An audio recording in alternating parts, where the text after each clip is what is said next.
Mesdames, Mesdemoiselles, Messieurs, bonjour et bienvenue à cette émission toute spéciale de Énigmes.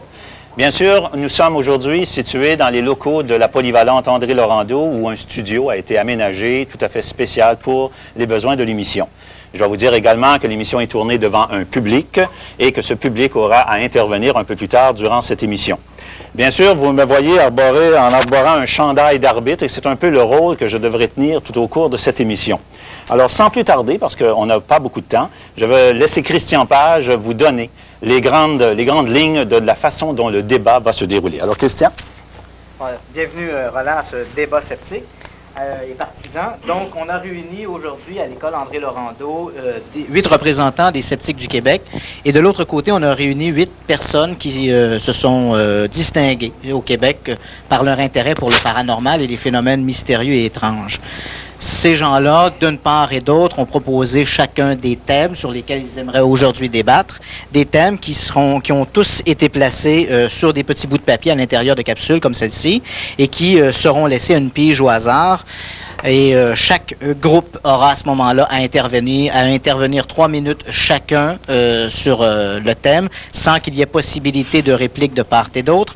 Ensuite, pendant 3 minutes, autant l'équipe des sceptiques, autant que l'équipe des partisans, puisqu'on l'a baptisé ainsi, pourront à ce moment-là intervenir de façon ouverte. Alors, sans plus tarder, moi, je vais présenter chacun des membres de mon côté, les groupes dits partisans, qui vont se nommer et également dire un peu quelle est leur fonction là, au niveau de l'insolite du Québec. Moi, personnellement, je suis Christian Page, je suis le directeur d'un organisme qui s'appelle l'Organisation de compilation et d'information sur les phénomènes étranges. Nous faisons une collecte, moi et mon groupe, nous faisons une collecte d'informations sur les phénomènes insolites. Nous faisons de l'investigation sur ces phénomènes, essayons de colliger le maximum d'informations par rapport à ceux-ci. Je passe la parole à mon voisin de droite, M. Ralph Ménard. Bonjour. Alors, mon nom est Ralph Ménard. Je présente en tant qu'occultisme, ce qui veut dire libre chercheur et libre penseur. Merci. Jean Cazot, directeur du Centre d'études et d'information sur les phénomènes inexpliqués, connu aussi sous le nom du CEPI, et qui se consacre presque exclusivement à l'ufologie. Oui, bonjour. Mon nom est Louise Mimot. Je suis membre de la Société québécoise d'optologie et aussi de l'Organisation de compilation et d'information sur les phénomènes étranges. Yvon Leclerc, moi je suis directeur de la revue Dialogue scientifique qu'on retrouve sur Internet, qui est publiée une fois par année, appuyé par plusieurs scientifiques de plusieurs universités, directeur de l'Institut international du Paléozoïque, et directeur de la Société scientifique parallèle, qui a pour but de dénoncer le dogmatisme, les sceptiques de mauvaise foi, des scientifiques qui font pas le job, puis des scientifiques qui disent n'importe quoi, comme Hubert Reeves, Jacquard et tout ça. Donc, on essaie de rendre les gens dans le milieu scientifique, comme en dehors, chez les amateurs, d'encourager tous ceux qui ont de nouvelles pensées et des nouvelles visions, en essayant de les aider, en essayant de les mener avec une méthodologie qui est sérieuse autant que possible. Bonjour, mon nom est François Bourbeau. Je suis moi-même un ufologue qui se consacre à l'étude du phénomène des ovnis depuis 1979. J'ai mis sur pied en 1985 le réseau d'intervention OVNI Alerte qui collige ces informations ici même au Québec. Je suis également auteur sur le sujet et je suis producteur-animateur d'une émission de télévision Alter Ego Spiritus qui traite aussi de cette information à l'échelle du Québec. Oui, bonjour, mon nom est Éric Poulain, je suis membre et enquêteur de l'OCIP et je traite plus spécialement des cas de hantise de maisons hantées. Mon nom est Jacques Poulet, je suis le directeur de SOS OVNI Québec. Je suis ici pour parler d'OVNI. Alors, le clan des sceptiques maintenant? Bonjour, je suis Pascal Forget et je suis le relationniste des sceptiques. Je suis aussi consultant en marketing. J'ai un grand intérêt pour le scepticisme en général. Merci. Je suis Michel Virard, je suis le directeur du journal Le Québec Sceptique et nous sommes à ce titre impliqués évidemment dans l'examen du paranormal et j'aurai le plaisir de vous répondre tout à l'heure sur l'étendue des sujets qui nous touchent aux sceptiques. Oui, mon nom est Michel Toulouse, je suis ingénieur et je suis membre des Sceptiques du Québec depuis environ 5 ans. Et à titre d'administrateur dans les Sceptiques, je collabore à peu près à toutes les activités des Sceptiques, le Québec Sceptique, les soirées Sceptiques. Et puis, c'est toujours dans l'intérêt du paranormal. Oui, bonjour, Jean-René Dufort, je suis le porte-parole des Sceptiques du Québec, je suis biochimiste de formation. Et je fais partie des Sceptiques du Québec depuis environ 3-4 ans. Bonsoir, je m'appelle Bruno Lamollet, je suis moi aussi biochimiste.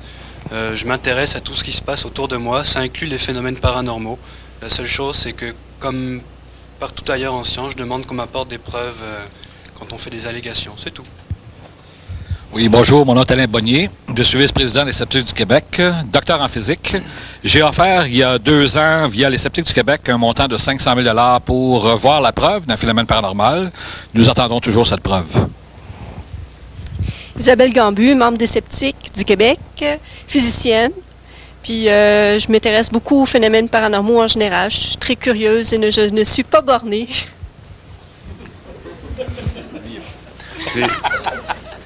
Je suis Pierre-Normand Houle, je suis étudiant en physique, je suis un des administrateurs des Sceptiques du Québec et je suis impliqué dans le comité d'investigation des Sceptiques.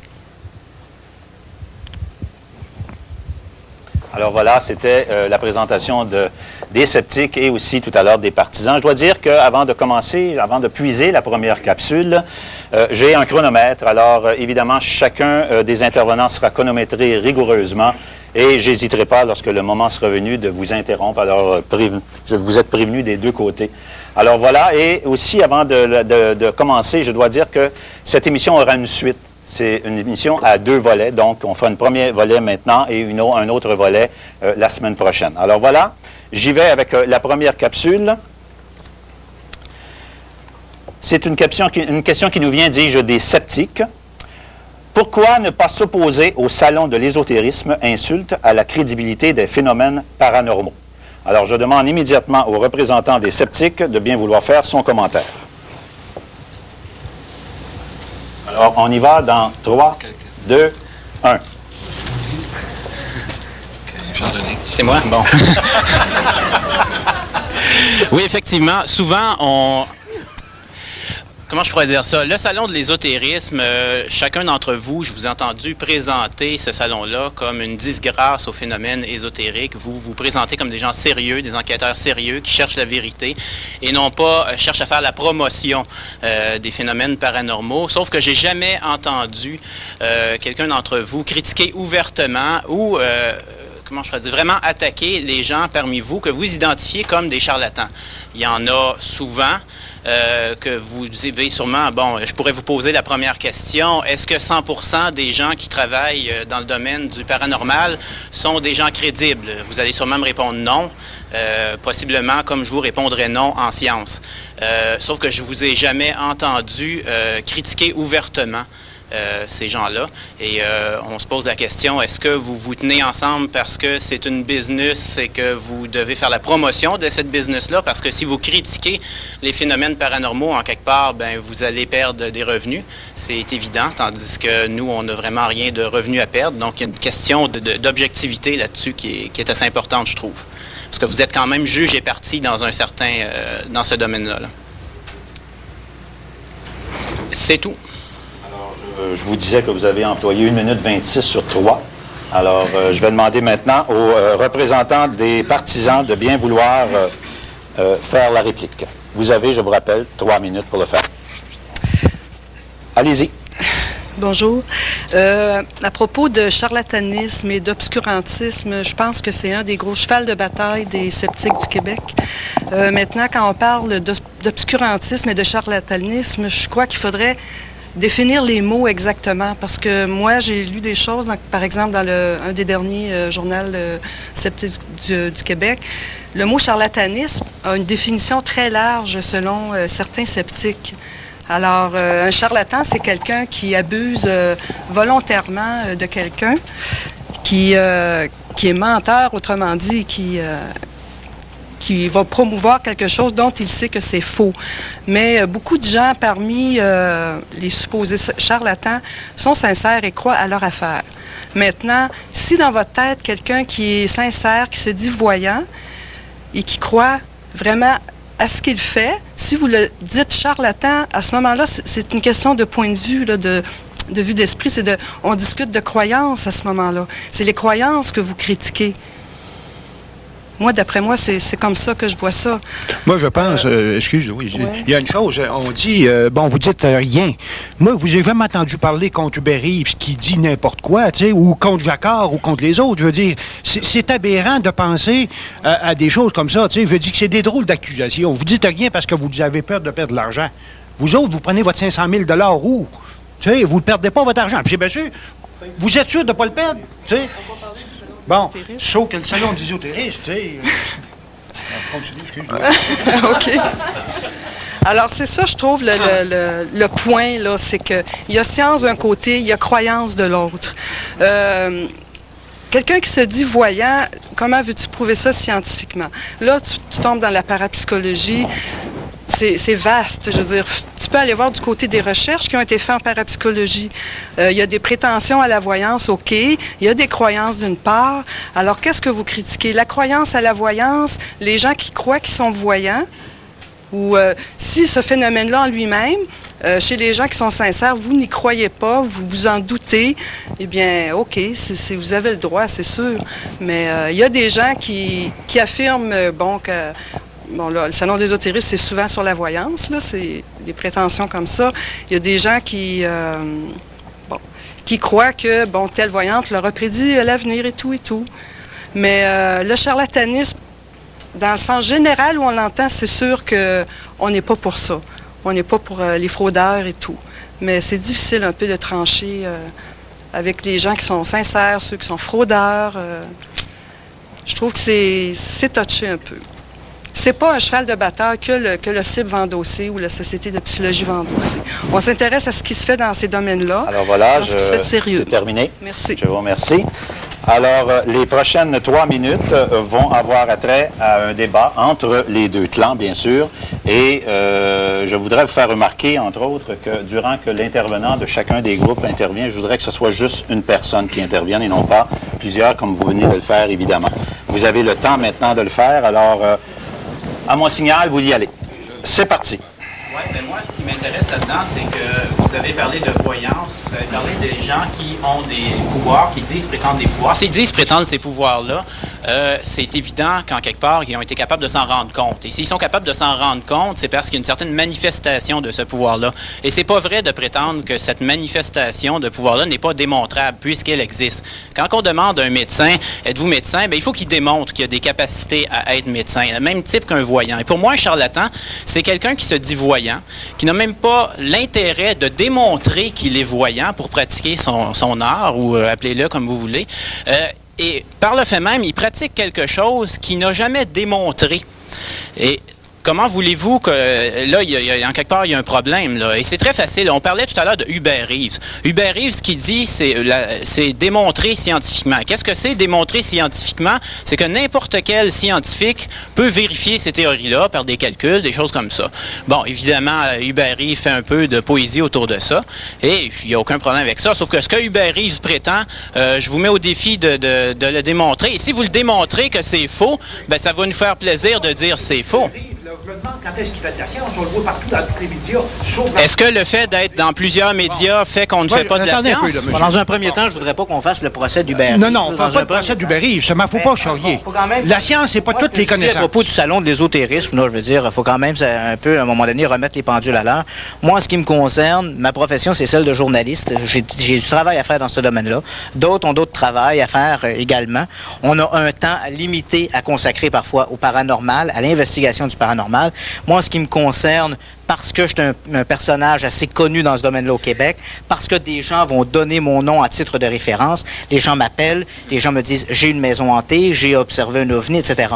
J'ai un certain nombre d'heures que je peux consacrer à l'investigation de ces phénomènes-là, et je vais préférer investiguer un cas d'ovni, investiguer un cas dit de maison hantée, plutôt que de commencer à perdre mon temps à dénoncer le salon d'ésotérisme. C'est un phénomène de croyance. Si les gens croient qu'aller au salon d'ésotérisme, ces gens-là sont des voyants. Mais une question aux journalistes. Une question aux journalistes. Ce n'est pas pour moi une préoccupation. Une question au journaliste Christian Page, qui est éditeur de l'Enigma. Enigma, qui est une revue qui fait la promotion, à tout le moins, des phénomènes paranormaux. Comment quelqu'un peut... d'un bar dénigrer des phénomènes paranormaux lorsqu'il a... Bon, je t'ai souvent entendu dire, Christian, l'astrologie, ça n'a pas d'allure. Pourtant, il y a des très belles annonces d'astrologie dans Enigma, ou des articles même. Où est la crédibilité du journaliste? Là? Où est l'objectivité? Bien, monsieur Dufort, vous avez peut-être une bonne formation en biochimie, mais une bien mauvaise formation en affaires. Je pense pas que monsieur Pellado est responsable de toutes les petites annonces qui passent dans le journal. Faudrait-il l'inclure également comme étant le promoteur ou fait-il l'apologie des salons de massage? Monsieur Pellado est businessman et non pas journaliste. S'il vous plaît. S'il vous plaît. Alors, nous avons épuisé, évidemment, la question, la première question. Nous avons épuisé le temps qui était consacré. Et comme les sceptiques ont eu le privilège d'amorcer ce débat, je vais donc prendre une question préalablement choisie par les partisans. Alors, j'y vais dès maintenant. Les sceptiques affectionnent s'en prendre aux croyances populaires. Un exemple, l'astrologie, la réincarnation, le spiritisme, etc. Pourquoi ne s'en prennent-ils pas aussi au judaïsme, à l'islam ou au catholicisme? Alors, voilà. C'est parti. Bon, puisque je suis un peu le leader du groupe des partisans ici, donc c'est notre question. En effet, on constate que beaucoup de ces croyances-là, à savoir par exemple le spiritisme, la croyance de parler avec les morts, appartient à une religion qu'on appelle le spiritualisme. D'ailleurs, il s'agit de la 3e religion d'importance, par exemple au Brésil, qui est reconnue comme étant une religion officielle, au même titre que le catholicisme là-bas ou le protestantisme. Quand on parle par exemple de la réincarnation, c'est une notion que l'on retrouve dans une religion qu'on appelle l'hindouisme. Alors moi, ce qui m'étonne beaucoup, c'est qu'on dirait que les sceptiques vont focaliser vers des petits groupes où, évidemment, le nombre d'adeptes est beaucoup moins grand que le catholicisme ou le judaïsme. Finalement, j'ai l'impression que l'étiquette religion, parce que je peux déjà anticiper quelle va être la réponse de mes collègues de l'autre côté, on va dire oui, mais ça c'est de la religion. Alors j'ai l'impression que le mot religion fait l'affaire, on utilise l'étiquette religion quand finalement ça fait notre affaire. Un lobbyisme comme le judaïsme, l'islam ou le christianisme est tellement grand que s'en prendre ouvertement au christianisme, ben là évidemment on soulèverait un tollé. Mais s'en prendre par exemple aux spiritualistes ou s'en prendre par exemple à la notion de la réincarnation chez l'hindouisme, ça, à ce moment-là, ça n'attaque que des petits groupes d'individus. Et là, à ce moment, on s'en donne à qui mieux. Il faut quand même penser que lorsque l'on parle du paranormal, on le dit bien, c'est le mot paranormal. On ne peut pas aborder le paranormal comme on aborde du normal. Le paranormal ne s'aborde pas comme on aborde un problème de mathématiques. Et on est tous conscients ici. Autant tous les gens ici du côté des partisans, on est tous conscients que le paranormal fait appel à une très grande notion de croyance dans tous les domaines. Hein? C'est-à-dire qu'on constate qu'il y a des événements, des anomalies. Et on regarde ces anomalies-là. Le fait de ne pas pouvoir les expliquer dans bien des cas, elle ouvre la porte à des interprétations. Les phénomènes que l'on parle, par exemple, que les sceptiques dénoncent, ce sont toujours des phénomènes d'interprétation de ce qui a été observé. C'est-à-dire, lorsque l'on observe le cas d'une maison hantée, des équipes vont se rendre sur place, vont constater que des portes ou des armoires s'ouvrent et se ferment toutes seules. Pour certains, par exemple, les parapsychologues vous diront qu'il s'agit d'une forme d'énergie psychique qui provoque ces phénomènes-là. Les spiritualistes vous diront qu'il s'agit certainement de revenants, de désincarnés qui sont à l'œuvre et qui provoquent ces phénomènes-là.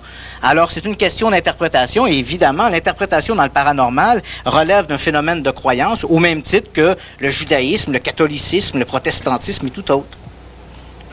C'est tout, M. Christian? Oui. Alors, voilà. Alors, nous allons maintenant donner la parole aux sceptiques. Bon, je pense pas que notre place, c'est de prouver l'existence de Dieu. Donc, c'est pas dans...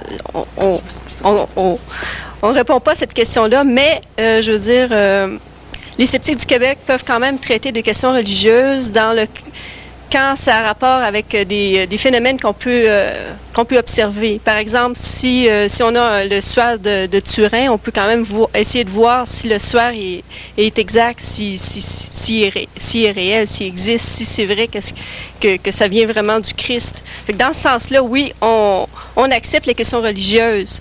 On accepte aussi d'étudier les icônes, des statues qui pleurent. On n'est pas borné aux phénomènes juste spiritistes ou paranormal. Les questions religieuses peuvent être intéressantes de ce côté-là aussi. Il ne faut pas oublier non plus que les sceptiques du Québec sont reliés à un comité international qui s'appelle CSICOP, ou Committee for a Scientific Investigation of Claims of the Paranormal, et dont l'objectif est justement d'enquêter dans le domaine du paranormal. Donc, c'est un créneau qui a été convenu au départ parmi les membres. Alors, c'est sûr que ça n'exclut pas certaines allégations dans le domaine religieux, comme Isabelle l'expliquait. Toute allégation qui serait vérifiable expérimentalement. Par exemple, on parlait du suaire de Turin, on peut parler des icônes, on peut même inclure la prière. Dans le cadre, par exemple, du défi sceptique, on inclut la prière comme chose qui pouvait être, ou comme allégation qui pouvait être vérifiée expérimentalement.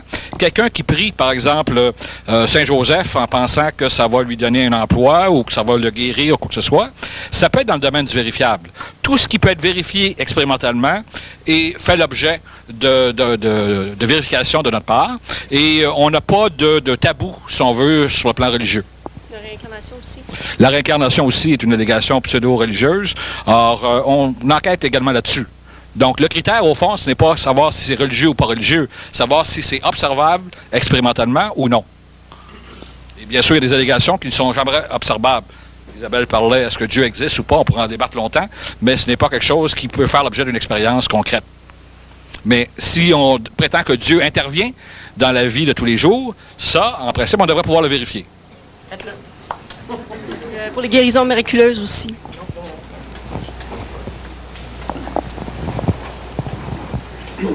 Puisqu'il nous reste du temps, je voudrais vérifier. Une chose qui est importante, c'est que les sceptiques, avant d'interpréter un phénomène d'ouverture et de fermeture de porte, on vérifie s'il y a ces phénomènes en premier. Et moi, je trouve ça amusant, M. Page, entre autres, que vous nous montrez, vous prétendez qu'il y a des portes qui s'ouvrent et qui se ferment, et que vous interprétez ça comme des phénomènes religieux. Je vous interrompre, malheureusement. Alors voilà, je tiens à réitérer ce que je vous ai dit tout à l'heure. Lorsque vous mandatez un représentant pour répondre, ça doit être la même personne qui doit persister à répondre. Je ne peux pas permettre d'avoir fait ce que vous venez de faire maintenant. Oui, mais j'ai prévenu tout à l'heure, là. Hein? J'ai prévenu tout à l'heure. Alors, si ça devait se répéter, je vais interrompre le temps. Si ça devait se répéter, je vais interrompre le temps et vous allez perdre ce temps-là. Alors, les 3 prochaines minutes, on laisse l'opportunité aux deux clans de donner la réplique à l'autre. Alors, voilà, c'est parti. D'abord, j'aimerais premièrement dire que M. D'Accôté n'a probablement rien compris. Hein, quand on parlait de portes qui s'ouvrent et se ferment, quand j'ai dit qu'il y a des gens qui vont interpréter ça comme étant des revenants, ça s'inscrit dans une... Je vais t'apprendre quelque chose. Une religion qui s'appelle le spiritualisme, où les gens croient que les morts peuvent se manifester et intervenir dans un environnement physique. Donc, lorsqu'une porte d'armoire s'ouvre, un parapsychologue va dire c'est peut-être de l'énergie psychique ou va avoir tendance à ne pas interpréter le phénomène plutôt que de le constater. Une personne qui appartient à la religion du spiritualisme va avoir tendance à l'interpréter comme étant un revenant. Alors, ta porte qui s'ouvre et se ferme devient à ce moment-là une manifestation spirituelle. Mais nous, on n'essaie même pas de l'interpréter. On essaie de voir si la porte s'ouvre ou ferme. Mais ça, des raisons naturelles. Mais le problème, c'est que lorsque ces phénomènes-là se produisent, on ne vous voit pas souvent, malheureusement. D'abord, constatons si la porte s'ouvre ou se ferme de façon naturelle ou non naturelle. Et si on veut rester... Je vous ferai remarquer, messieurs, que des phénomènes de parapsychologie, à moins que, je ne sais pas ce que vous faites de vos fins de semaine, mais si vous commenceriez à regarder ce qui se fait dans le domaine de la littérature sur le paranormal ou ce qui se fait autant dans le domaine de la vidéo, des recherches qui ont été faites, vous sauriez que de très bons phénomènes parapsychologiques qui ont été très bien documentés, aussi bien par Louis Bélanger que par d'autres parapsychologues à travers le monde. Alors évidemment, si tout le monde ici sont tous des escrocs, alors j'espère que M. Bélanger est à l'écoute et il faudra faire un tollé contre Monde et Mystère, parce que dans ce cas-là, Bélanger aurait lui-même truqué peut-être des manifestations paranormales. Il était sur place place lorsque certaines d'entre elles ont été Dans le cas de Louis Bélanger, on a vu quelques manifestations lors d'une émission. Lui-même avoue en toute modestie que ça ne prouve pas grand-chose. On a vu un cadre qui tournait sur un mur, filmé, c'était un moniteur qu'on filmait. Le cadre, aucune explication, savoir si on avait vérifié en arrière du mur si quelqu'un tournait le cadre. C'est amusant, disons, comme présentation, mais ce n'est pas très convaincant. Puisqu'on est sur le sujet des religions, disons que la religion aussi, c'est quelque chose, c'est un idéal qu'on choisit soi-même. Moi, j'ai pas choisi d'être bélier ascendant Gémeaux et d'avoir une aura qui est mauve. Les gens qui peuvent associer ma date de naissance avec mon caractère et mon avenir, c'est à eux de démontrer scientifiquement, de faire une preuve, de faire une démonstration que ce qu'ils prétendent est vrai. À ce moment-là, c'est pour ça qu'il y a des choses qui deviennent des croyances populaires. C'est qu'il y a beaucoup de publicité autour de pseudo-sciences qui n'ont jamais fait leur preuve, finalement, qui démontrent rien. Et c'est très, très loin de la religion, ça. Bon, si vous permettez, je vais intervenir. Alors, au niveau du suaire de Turin, je voudrais faire une relation avec l'observation scientifique, la méthodologie comme telle, et voir que souvent, on se trouve dans un débat malhonnête, dans le sens c'est idéologie versus idéologie. Le suaire de Turin, on a plusieurs équipes scientifiques reconnues, des gens de la science exacte et positiviste, qui ont observé le phénomène. La plupart des équipes scientifiques ont remarqué qu'on était devant un phénomène assez incroyable. Alors voilà, c'est déjà terminé, malheureusement. Nous devons être très justes, hein? Alors voilà. Nous avons donc écoulé tout le temps qui était disponible pour une des questions prédéterminées, et c'était celle des partisans, bien sûr. Alors, je me permets de piger une autre question. Elle nous vient des partisans, et la question est tout simplement les hantises. Alors, aux représentants des partisans, c'est parti. Bon, quand on parle d'hantise, on parle justement d'un événement qui s'est passé à un endroit quelconque. Moi, j'aimerais savoir de quelle façon vous pouvez donner une réponse à ça. Comment vous pouvez enquêter sur nous? On fait une enquête avec des objets. On va enquêter un endroit, puis on regarde ce qui se passe. Moi, je me demande, de votre côté, vous me dites, bon, ben là, on voit quelque chose. Prouvez-nous que c'est vrai. Prouvez-nous que vous avez vu, c'est un esprit ou c'est quelque chose que nous ne connaissons pas. Moi, j'en viens à dire que, premièrement, cet événement-là, ça ne se passe pas en tout temps. Quand on fait ça, ça va arriver. C'est quelque chose qui va se passer à un moment donné, puis on n'a pas besoin que ça arrive à toutes les fois qu'on le veut. Vous voulez avoir quelque chose que vous allez arriver, ouais, c'est vrai, on voit quelque chose, puis c'est quelque chose qu'on ne comprend pas, puis on va vous le donner. Que, moi, je me demande comment vous pouvez dire que ça n'existe pas ou on appelle ça du surnaturel ou du paranormal parce que justement, c'est non explicable. Comment vous pouvez en venir à une réponse et dire, vous voudriez qu'on amène ça en laboratoire et étudier ce phénomène-là? C'est pas de même que ça se passe. C'est pas quelque chose qu'on calcule que, bon, ben là, ça, point ça donne ça. Que moi, j'aimerais savoir de votre part, comment vous pouvez arriver à dire que ça, c'est pas une hantise ou qu'il n'y a aucun phénomène qui se passe. Puis j'ai une autre question dans le même sens du mot, c'est que on parle, mettons, d'un phénomène que le bateau Queen Mary. Bon, le bateau Queen Mary, on a noté à un moment donné qu'il y a des personnes qui avaient enregistré des sons provenant du bateau. Puis, des années après, on s'est aperçu que ce bateau-là avait été frappé par un bateau allié durant la Deuxième Guerre. Mais on ne savait pas avant qu'il y avait eu cet événement-là. Comment on peut arriver à dire « on a inventé ça, puis on savait tout ça? » Que moi, ma question, c'est comment vous pouvez contrer ça? C'est comment vous voulez arriver à dire qu'une hantise, c'est pas une hantise, c'est que vous pouvez prouver qu'il n'y a rien qui s'est passé là. C'est tout? Oui. Alors voilà, donc réplique sceptique. Et c'est parti. OK. Moi, quand je travaille dans mon laboratoire, je ne demande pas aux autres scientifiques de prouver que j'ai tort. C'est à moi de prouver mes affaires. Je les soumets aux autres, eux les critiquent. Ils n'ont pas d'affaire à me proposer d'autres choses. Et ils jouent le rôle de l'avocat du diable. On demande exactement la même chose. Prouvez clairement vos affaires. Je suis tout à fait d'accord qu'il y a des phénomènes inexpliqués. C'est plein. J'en vois tous les jours. Je travaille en embryologie. Quand je vois mes embryons, c'est tout plein de phénomènes inexpliqués. Donc la question, c'est pas un mystère prouve quelque chose. Si on a un mystère, point. On l'interprétera quand on aura des données dans 10 ans, dans 15 ans, peut-être plus tard. Mais si on propose une interprétation paranormale, spirit, j'aimerais qu'on apporte la preuve de ce que c'est. Maintenant, pour ce qui est du laboratoire, je suis tout à fait d'accord qu'il y a des choses qu'on ne peut pas introduire dans le laboratoire. Ça ne veut pas dire qu'on ne peut pas les étudier sérieusement. La vie est apparue sur Terre il y a 3,8 milliards d'années, puis on l'étudie sérieusement, puis on ne le fait pas en laboratoire. Une supernova, ça ne s'étudie pas en laboratoire, ça s'étudie sérieusement quand même. Pour ce qui est du Queen Mary, quand on entend des sons, dans un bateau, entendre des sons, quel genre de son? Si c'est juste des bruits sur le métal... Non.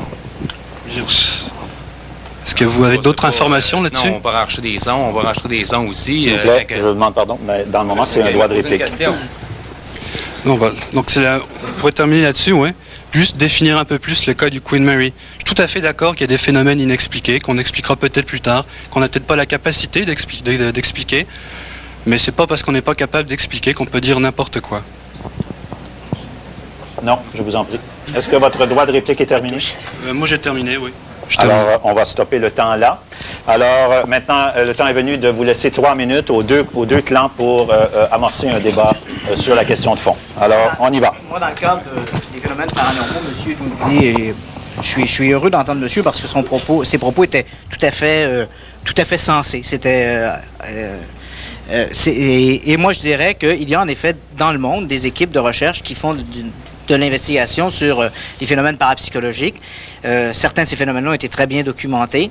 Encore une fois, il faut faire attention entre l'interprétation. On a souvent l'impression que les gens qui s'intéressent au paranormal vont obligatoirement chercher à interpréter le phénomène. Il faut faire attention entre l'interprétation que les gens qui s'intéressent au paranormal font et l'interprétation que la masse populaire en font. Souvent, les équipes de parapsychologie vont s'intéresser à des phénomènes de parapsychologie, vont tenter de les documenter. C'est d'ailleurs ce qu'ont fait l'équipe à laquelle a participé Louis Bélanger, dont on a évoqué tantôt les films qui avaient été tournés. Ces équipes-là n'ont pas cherché à interpréter le phénomène. Ils ont essayé simplement de le documenter et c'est ce qu'ils ont fait de façon raisonnable.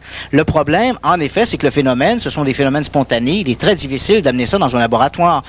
Il n'y avait pas, pour utiliser l'expression anglophone, il n'y avait pas de pattern à la manifestation. Il n'y avait pas là, une trame de fond, dire tous les mardis soirs à 22h25, le phénomène va se produire. On constatait que les phénomènes étaient très spontanés, se produisaient, et dans certains cas, une surveillance continue de certains de ces lieux-là. Monsieur Page, vous invoquez depuis tantôt M. Bélanger. Comment se fait-il qu'il n'est pas de votre côté en ce moment en train de vous appuyer plutôt que vous citez constamment ses dires? Parce que M. Bélanger... souvent, M. Bélanger à nos soupers sceptiques et a un point de vue avec lequel on est tout à fait d'accord. Il me semble qu'il ne dit pas des choses aussi directes et aussi affirmatives que ce que vous semblez lui mettre dans la bouche. On aimerait ça qu'il soit ici, M. Bélanger. Bon, disons que je vais parler parlant en votre nom, M. Page, c'est ce qu'on veut. Bon, c'est ça. Donc, il y a des équipes de recherche en parapsychologie qui ne tentent pas d'expliquer le phénomène. On essaie simplement de le documenter. Il existe de très bonnes équipes. Pourquoi je citais Louis Bélanger? Parce que Bélanger l'a beaucoup évoqué dans le... Plusieurs minutes que M. Page ça ne me dérange pas, j'en ai 3 et je peux les prendre tous les 3 si vous voulez. Mais non, on est dans alors, moi, je dirais que dans ce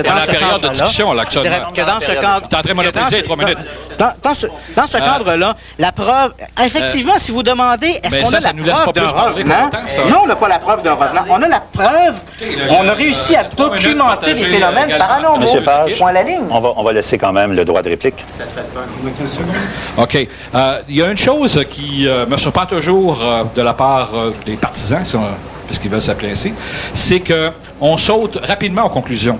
Il y avait un encyclopédiste, il y a 2 siècles, qui avait dit une chose assez intéressante. C'est assurons-nous bien du fait avant que de nous inquiéter de la cause. Nous éviterons ainsi le ridicule d'avoir à prouver ce qui n'est point. Or, avant de prouver ou d'expliquer quelque chose, encore faut-il vérifier si ce qu'on essaie d'expliquer existe vraiment. Voilà, c'est tout. Dans bien des cas, on saute on s'arrête là. Qui consiste à vérifier. On s'arrête, M. Bonnier, merci. Alors voilà, le temps est écoulé. Nous allons donc passer maintenant à une question prédéterminée. Et cette fois-ci, je vais aller du côté... Si, j'aurais bien aimé pouvoir finir ma phrase. Bien, M. Bonnier. Alors, on va aller du côté des sceptiques pour une question prédéterminée que j'ouvre à l'instant. Alors, les sceptiques nous demandent, peut-on voir des implants extraterrestres? Alors, du côté des sceptiques, allez-y. Allô? C'est les sceptiques qui doivent avoir un droit. Une chose qui est souvent mentionnée, c'est qu'il y aurait des implants extraterrestres qui pulluleraient, semble-t-il. Aux États-Unis, il y aurait des multiples cas d'implants. Au Québec, on aurait une personne qui aurait écrasé avec son microscope un implant extraterrestre. Implant qu'on n'a jamais vu. Je suppose que vous ne l'avez pas en ce moment avec vous ce soir. J'espère que vous l'avez en ce moment ce soir. Vous n'avez pas de photo de cet implant-là ou de ces implants-là. Il y en aurait partout dans la population. Il me semble qu'à un moment donné, il devrait y en avoir en ce moment physiquement qu'on puisse étudier. Avant qu'il se désintègre, il devrait être filmé, photographié. On devrait pouvoir documenter ça et voir ça. Il y a aussi que les implants, ce qui est amusant, c'est qu'on a enfin une preuve matérielle qu'il y aurait quelque chose d'extraterrestre. Il me semble que c'est précieux, quelque chose comme ça. Et on entend, entre autres, que des gens les écrasent avec un microscope, plutôt que de les font disparaître ensuite. On ne sait pas. Est-ce qu'ils sont dans un frigidaire en ce moment? Est-ce qu'ils moisissent? On ne le sait pas. Mais c'est quand même assez incroyable qu'enfin une preuve de l'existence extraterrestre ne soit pas prise avec plus de considération et de sérieux que ça. Nous, on veut le voir même s'il est écrasé. Ça ne nous dérange pas de le voir même s'il est écrasé. Ça nous ferait plaisir, même des fragments de ça, ça serait merveilleux. Ce qui me met la question fondamentale du partage de l'information. Les ufologues citent des rapports, des études, des enquêtes. Ils enquêtent, ils passent leur fin de semaine, leur temps libre à enquêter. Et pourtant, où sont ces informations-là? Dans le cas de Sainte-Marie-de-Mont-Noir, qu'on va sûrement aborder tantôt, nous avons cherché à avoir des rapports là-dessus et M. Page lui-même a refusé de nous envoyer les informations sous prétexte que nous n'avions qu'à faire nos devoirs nous-mêmes. Ça va tout à fait à l'encontre des phénomènes, de l'explication des phénomènes scientifiques. La méthode scientifique implique une diffusion de l'information. C'est important que les gens puissent se faire l'avocat du diable, qu'on puisse s'améliorer, qu'on puisse... Si vous avez un implant entre les mains, s'il y a quelqu'un qui est spécialisé en matériaux, qu'il puisse l'étudier avec une expertise dans le domaine, et non pas seulement quelqu'un qui se prétend ufologue, le conserver dans son réfrigérateur, et jusqu'à temps qu'il se décompose, disparaisse, et par la suite mentionne qu'il a eu en sa possession un implant, et en face grand plat, et encore une fois, cite des gens qui ne sont pas avec lui en ce moment, et qu'on ne peut pas répliquer, leur parler et les voir en personne. Donc, c'est toute la question des implants. Où sont-ils? Comment se fait-il qu'on n'en a pas? Et s'ils se dissolvent immédiatement, comment savez-vous qu'il y en a, s'il y en a? Est-ce que c'est tout? Alors, droit de réplique aux partisans. C'est parti. Qu'est-ce que tu veux, je te dis? Moi, je ne suis pas le type qui a fait l'investigation de l'implant en question. J'ai pas de contrôle sur ses hormones à ce gars-là. Moi, je ne sais pas ce qui est arrivé. Il est peut-être incompétent. Je ne sais pas. J'ai aucune espèce d'idée. Je ne peux pas répondre à ça. Au Québec, nous, le CEPI, on n'a pas d'implant. On n'a pas de témoins qui ont prétendu en avoir non plus. Alors, on n'a pas enquêté là-dessus. On est au courant de certaines enquêtes qui ont été faites aux États-Unis, plus particulièrement par le docteur Richard Lear. Vous me demandez si on peut y voir. Ben, je veux dire, ils ont eu une vidéo, on fait le vidéo complet de l'opération. Il y a eu des photos. Oui, tu peux voir, tu regardes la photo, tu le vois. C'est clair que si tu veux te déplacer là-bas, moi, j'ai pas le temps, et puis j'ai pas 500 000 piastres non plus, alors j'ai pas le temps, j'ai pas l'argent pour y aller. J'aimerais bien me déplacer pour un implant, je trouverais ça intéressant. Sauf que pour moi, ça ne... les résultats qui sont sortis justement hier, là, de l'implant du Dr. Lear, semblent démontrer que l'aspect exotique de l'implant réside dans son côté magnétique et le fait qu'il était attaché à un nerf. Et ça, c'est un peu compliqué pour eux de l'expliquer. Ils se demandent surtout, et c'est ça le point, qu'est-ce que ça fait là, ça? Alors, l'analyse spectrale, spectromagnétique, toutes les bebelles, vous êtes bien meilleurs que moi là-dedans, on dit que le côté alliage métal, ça n'avait rien d'exotique. On ne parle pas de choses extraterrestres ici, là. Ça n'a rien d'exotique. Il faut penser aussi que le métal n'est pas propre non plus à la planète Terre. Il y en a ailleurs du métal, là. Je veux dire, c'est pas parce que c'est du titane ou ainsi de suite que c'est exclusif ici. Mais je pense qu'il y a des recherches qui se font à l'heure actuelle, mais on n'a pas accès à ça parce que ces organisations-là nous viennent de l'extérieur. On lit les études qui sont publiées. Pour l'instant, moi, les implants, ça s'arrête là. Puis l'autre, ben, qu'est-ce que tu veux, il l'a écrasé. Je sais pas, moi, pourquoi il l'a écrasé. J'en ai aucune espèce d'idée. J'ai trouvé ça un peu bizarre, mais... Pardon? N'y croyez pas non plus. Vous n'avez pas d'affaire à me parler, vous, c'est pas votre temps. pas encore à l'échange. Vous n'avez pas d'affaire à me parler. Alors, je t'ai rendu, là. Ben, c'est ça. Tiens, je vais y répondre pour le fun. C'est pas que je n'y crois pas, c'est que je n'ai pas été placé devant le fait accompli. Je suis d'abord et avant tout un enquêteur. En tant que chercheur, je peux vous dire que oui, ça m'intéresse. J'ai tendance à croire qu'il y a quelque chose derrière ça. Mais en tant qu'enquêteur, j'en ai pas vu devant moi, là. J'en ai pas analysé. J'en ai pas fait faire l'analyse d'aucun et aucun témoin ne m'a rapporté un cas d'implant. Alors, c'est tout ce que je peux vous dire. Alors voilà, c'est terminé, M. Cazot, on vous remercie. Alors, les 3 prochaines minutes seront pour le débat libre. Alors, à mon signal. Donc, ça confirme ce que je disais tout à l'heure. Vous ne prenez pas au sérieux cette allégation-là, le fait qu'il y a un implant qui a été trouvé, qui serait une découverte extraordinaire, hein, remarquez. Ce serait un implant extraterrestre, ça serait une contribution majeure, une découverte extraordinaire si elle se faisait. Et vous prenez ça à la légère comme ça, vous dites, je ne contrôle pas l'individu, je n'ai pas les moyens d'enquêter ou de contrôler. Non. Ne me faites pas dire que je m'intéresserais au moins à la chose. Marche-tu, cette affaire-là? Ne me faites pas dire des choses. J'ai pas dit, M. Bonnier. Je n'ai pas dit que je ne prenais pas ça au sérieux.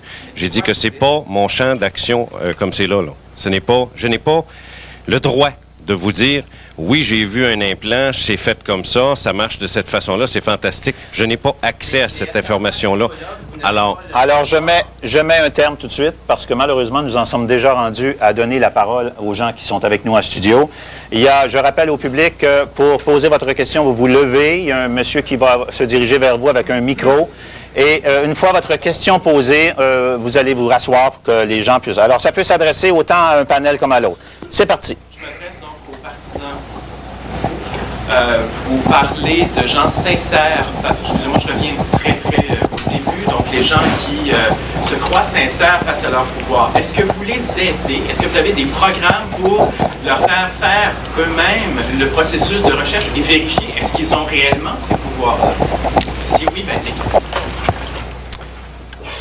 En matière de parapsychologie, si vous avez parlé de science, on peut s'en tenir à la recherche en parapsychologie qui se font. Dans ces dernières années, je peux citer un exemple, c'est les recherches d'un monsieur Honorton à Édimbourg, à l'Université d'Édimbourg, qui a fait des expériences de télépathie Ganzfeld et qui a eu des bons résultats, supposément selon lui, des résultats statistiquement significatifs, comme on dit. Et ces expériences-là, évidemment, ont été contestées par des gens du PsyCop, entre autres M. Hyman. Mais il y a une madame, Suzanne Blackmore, qui est psychologue, qui est aussi membre sceptique, qui s'est mis le nez dans ça et puis qui a dit que ces expériences-là étaient très bien faites. Ils ont suivi un protocole, tout ce qu'il y avait à faire, et qu'elles valaient la peine d'être continuées. OK? C'est sur le plan scientifique, c'est un débat entre scientifiques. OK? Maintenant, pour les gens qui ont des prétentions au psy, c'est vrai que c'est une autre paire de manches. Le psy, tout le monde peut en vivre à l'occasion ou croire en vivre.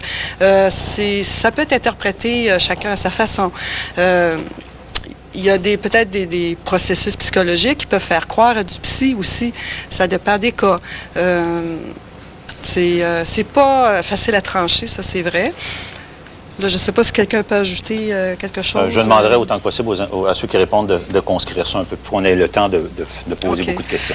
Il y a des gens qui ont eu des prétentions au psy et qui ont été étudiés dans le passé.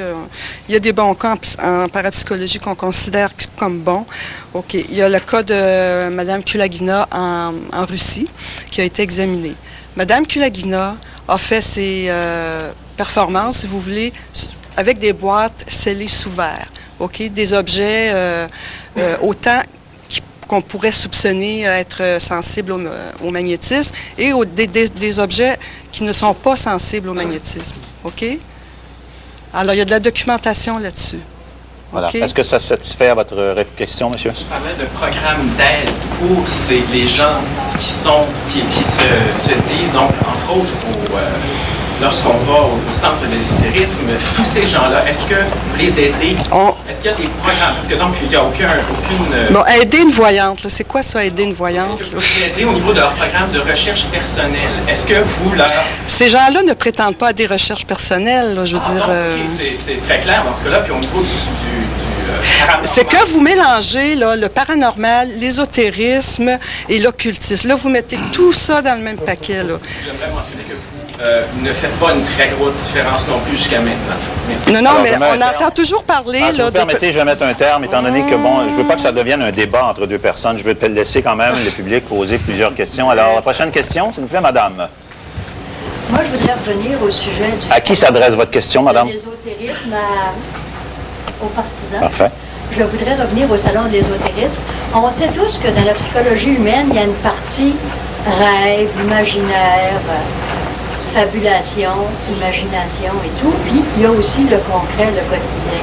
Ne trouvez-vous pas que ceux qui sont au salon de l'ésotérisme, ou ceux qui croient ou se servent, que des gens se servent de soi-disant pouvoir, qui sont au monde, qui appartiennent, selon moi, au monde de la fabulation. Vous ne trouvez pas que ces gens-là se servent de ça pour abuser, par exemple, de l'inquiétude, de la maladie ou de la faiblesse des individus pour faire de l'argent sur le dos des gens et qu'ils mêlent le concret avec le... Alors, c'est un combat moral que vous demandez qu'on fasse. C'est un combat moral. On n'est pas engagé dans un combat moral. On s'intéresse à des phénomènes. On se documente là-dessus. Aller dénoncer le salon d'ésotérisme, c'est comme j'ai dit tout à l'heure, c'est dénoncer une croyance. Alors, on ne parle pas de dénoncer, on parle d'informer dans certains cas. Les sorcières, l'ésotérisme, on n'en finirait plus. Vous le faites très bien, les gens des sceptiques. Vous leur donnez beaucoup de publicité aussi en passant. Je veux dire, on ne veut pas cautionner le salon de l'ésotérisme, mais commencer à écrire dans les journaux, chouchou, le salon de l'ésotérisme. Non, c'est là. Alors voilà. Une autre question? C'est à propos des implants extraterrestres que vous avez parlé tantôt. Supposons que vous soyez une puissance mondiale. Est-ce que, si vous découvriez des extraterrestres sur votre territoire, est-ce que vous prendriez la chance de le monter au monde? Puis comme ça, tu sais, comme ça, tout le monde prendrait la technologie? Ou sinon, est-ce que vous le garderiez pour vous, puis peut-être conquérir la Terre éventuellement? Je veux dire, c'est normal qu'on ne puisse pas vraiment voir ça dans les journaux, parce que c'est... Tout de suite, quand quelque chose arrive, c'est pas pour rien qu'on entend parler des militaires comme à Roswell, tout ça. C'est normal que ce soit caché, puis... Monsieur, s'il vous plaît. L'implant qui a été détruit, c'est peut-être un motif pour faire disparaître la preuve. Oui, là, il y a une question à plusieurs volets. Si on parle au début de la conspiration, moi, j'ai beaucoup de misère avec ça. Écoutez, le Watergate, c'était quelque chose d'extrêmement secret.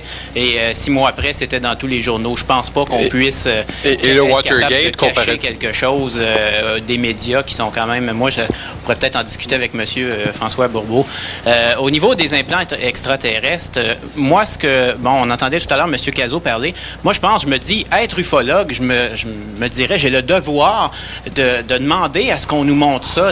En tant qu'ufologue, ma job, c'est d'essayer d'enquêter sur des phénomènes ufologiques. Et d'enquêter, ça veut dire d'arriver à une conclusion. Et le fait s'il y a des implants extraterrestres en quelque part, ben c'est important que ça soit montré, que ça soit diffusé, que ça soit analysé par plusieurs scientifiques. Et après ça, qu'on puisse...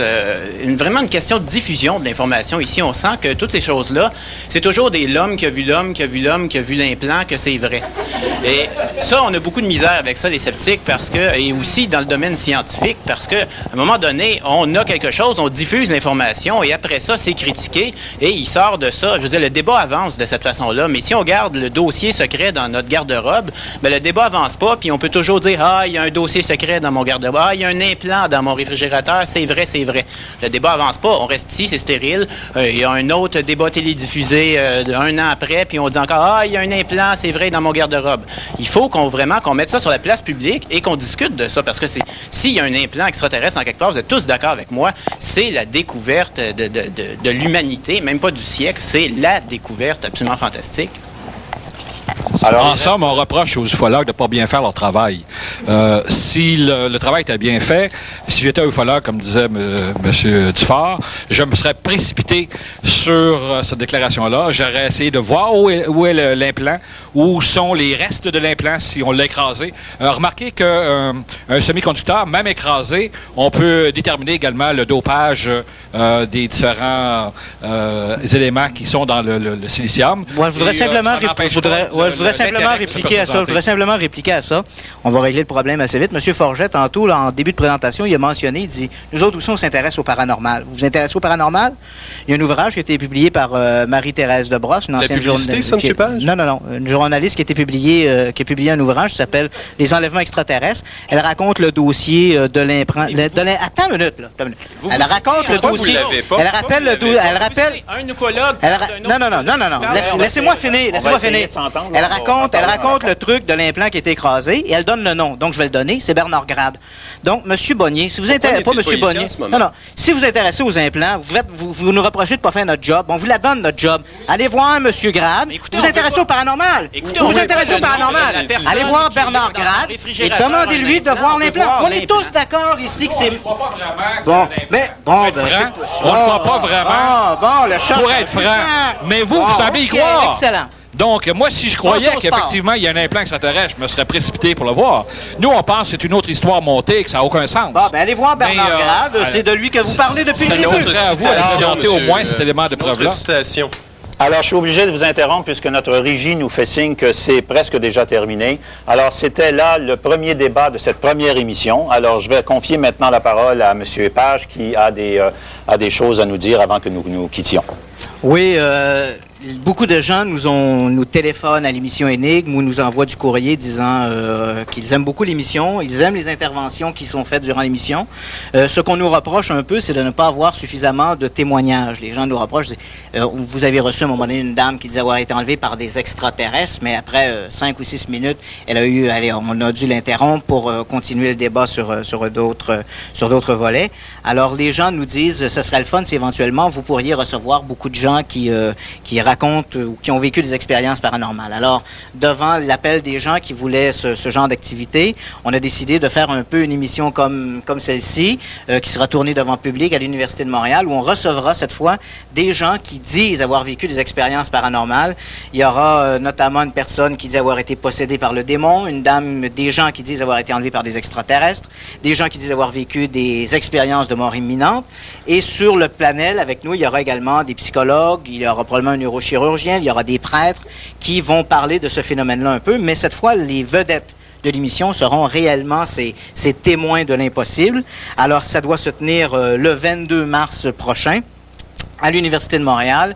Les gens qui veulent avoir plus d'informations sur cette activité peuvent nous rejoindre. Le numéro, c'est dans le code régional 514-349-4437 ou le 349-2286. 349-2286. Ils auront toutes les informations concernant cette activité du 22 mars à l'Université de Montréal pour rencontrer les témoins de l'impossible à qui, cette fois, on cédera la parole, qui seront les vedettes de notre émission. Exact. Alors voilà. Est-ce qu'il y a des commentaires? On a encore un petit peu de temps. Pas beaucoup, mais on a un peu de temps. L'expression témoin de l'impossible, c'est quand même assez intéressant. Mais je vais revenir sur ici. Il y a eu un tollé quand on a dit, nous, on ne croit pas qu'il y a des implants extraterrestres. Et je me dis que ça devrait être aussi... Parce que vous n'avez pas été voir Bernard Grade, vous n'avez pas été voir... mais est-ce que le fait d'aller voir Bernard... Vous offrez 500 000 $. M. Cazot vous a mentionné que M. Lear aux États-unis en avait un implant. Est-ce que le fait d'aller voir Bernard Grade... Moi, j'en ai pas d'implant. J'en ai-tu? En avez-vous? Non, on n'a pas. Vous adressez pas au bon panel, messieurs. Est-ce que le fait d'aller voir Bernard Grade vous convainc d'une partie ou de l'autre? Qu'il y a, oui, des implants ou qu'il n'y en a pas? Ben oui. Non, mais vous n'y croyez pas. Si vous voulez vous y convaincre, commencez par faire la première démarche. Et la première démarche, c'est d'aller voir les gens concernés. Vous n'avez aucune curiosité de pousser le débat plus loin. Et de nous le montrer. Et la vôtre, votre curiosité. Elle est où? Ben, elle est là. Prenez l'avion, puis allez le voir, Dr. Lee. Monsieur, fait 2 fois qu'on reçoit sur l'émission, fait 2 fois qu'on reçoit M. Bonnier sur l'émission, fait 2 fois qu'il nous crache son 500 000 au visage. Ben, prenez-les, M. Bonnier, votre 500 000, investissez-le et allez essayer de trouver ces évidences-là. Je ne l'ai pas, ces argents-là. Jean ne les a probablement pas, François non plus. Alors, on est désolé. C'est ça. La moindre des choses, quand on offre 500 000 $, c'est que les gens viennent nous apporter leurs preuves. Je ne veux pas courir le monde entier après les preuves. Surtout quand je n'y crois pas vraiment, pour être franc et sérieux. Peut-être qu'il y a des gens qui s'étonnent de ça, mais ça me semble tellement ridicule, ces histoires-là, qu'à un moment donné, on demande que les gens nous apportent la moindre preuve de ce qu'ils avancent. On n'est pas pour en plus courir après eux, et alors qu'ils les cachent. Avec votre prestation d'aujourd'hui, M. Bonnier, s'il y a des gens qui nous regardent, vous êtes certain que vous l'aurez pas l'implant? Écoutez, quand on essaie d'avoir l'implant, c'est peut-être une chose, mais si on revient au cas de Sainte-Marie-de-Monoir et on essaie d'avoir des documents et vous nous dites non, ben qu'est-ce qu'on peut faire? En fait, vous demandez qu'on travaille pour vous, pour gratuitement. Prend votre adresse, Moi, je pense une chose. Écoutez, on monsieur... va dévaliser chez vous, moi, monsieur, tantôt, vous écoutez monsieur la technologie, là, ou je sais pas quoi, qui vient de nous dire... On demandait l'injonction. Tout à fait naturellement, la vie a commencé sur Terre à 3,8. Qu'est-ce que vous en savez? Rien. On peut savoir une chose. Je m'excuse, monsieur. On sait. On a la preuve qu'il y a de la vie à 3,8. C'est tout ce qu'on peut dire. Des charriages, par exemple, comme vous faites. Moi, je parle de scientifiques sérieux. Je pense que si les scientifiques sérieux faisaient le job, parlez-nous d'un scientifique même sérieux. Pas intérêt à exister parce que vous n'auriez pas de rôle. Quand on parle d'un dossier comme ceci, mais s'il y avait exemple, des ufologues sérieux, on n'aurait pas raison quand on parle d'un dossier ici qui a été caché pendant presque 50 ans, 60 ans, enfin, on dans le ministère... Un instant. Alors, au voilà, ministère des Pêches et Jeux Canada, malheureusement, notre réalisateur nous dit que c'est terminé. Tant qu'à nous, on vous donne, comme vous savez, il y a une suite à cette émission. Elle sera la semaine prochaine. Alors, si cette émission vous a plu, n'hésitez pas à faire des commentaires et, bien sûr, vos opinions vous appartiennent. Pour ce qui est de nous, ici, on a tenté de vous apporter vraiment des opinions de part et d'autre. Alors, d'ici la semaine prochaine, messieurs, dames, souvenez-vous que l'important, c'est d'avoir une opinion. Bonjour.